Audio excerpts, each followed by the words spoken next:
Siamo a Trento, questo è l'ultimo atto del Tour of the Alps, Trento-Bolzano. Proprio là, alla mia destra, Sonny Colbrelli nel 2021 è riuscito a battere alla grande Remco Evenepoel e aggiudicandosi così la maglia di campione europeo. La tappa sarà relativamente breve, appena 129 km, però quasi 3000 metri di dislivello. Partiremo già in salita per raggiungere poi il traguardo volante di Pallu di Giovo e sicuramente nella parte finale, come spesso ci ha abituato il Tour of the Alps, ci potrebbe essere, e magari perché no, un ribaltamento di classifica, perché l'ultimo giorno ha sempre regalato forti emozioni e anche dei cambiamenti importanti. E adesso non ci resta che andare a scoprire questa ultima tappa. Andiamo!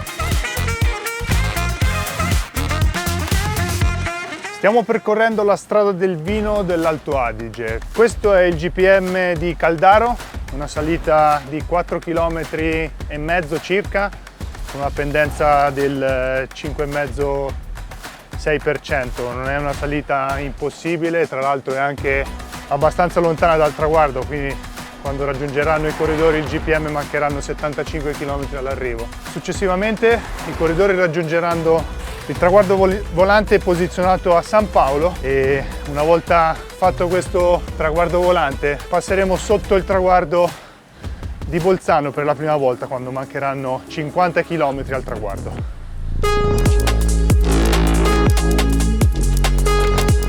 Dopo il primo passaggio sotto il traguardo di Bolzano, i corridori inizieranno a salire verso San Genesio. È una salita che si può suddividere in due parti, ma sicuramente la parte più impegnativa è proprio la seconda parte, con 4,5 km, sempre tra l'8 e il 9% di pendenza media.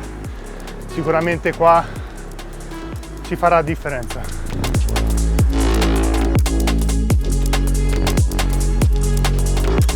La salita di Cologno verrà affrontata per 2 volte. La prima volta sarà valida come Gran Premio della Montagna, mentre la seconda volta ci sarà uno sprint con abbuono e sarà molto importante e probabilmente può essere determinante per la classifica generale di questo Tour of the Alps. Una volta terminata la discesa, gli ultimi 3 km saranno completamente pianeggianti. L'arrivo sarà posizionato proprio lì, alla mia sinistra.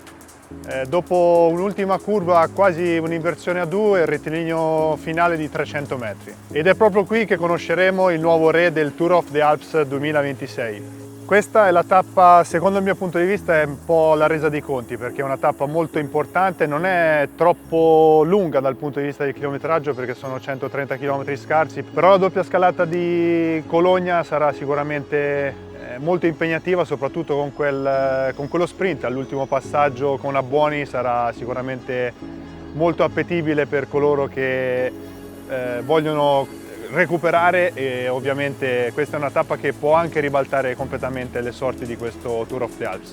Dopo 760 km e ben 14.600 metri di dislivello siamo arrivati qui nella splendida Bolzano. Questo è il Tour of the Alps 2026 e adesso vi aspettiamo tutti quanti a tifare tutto il gruppo, tutti i corridori sulle strade del Tour of the Alps.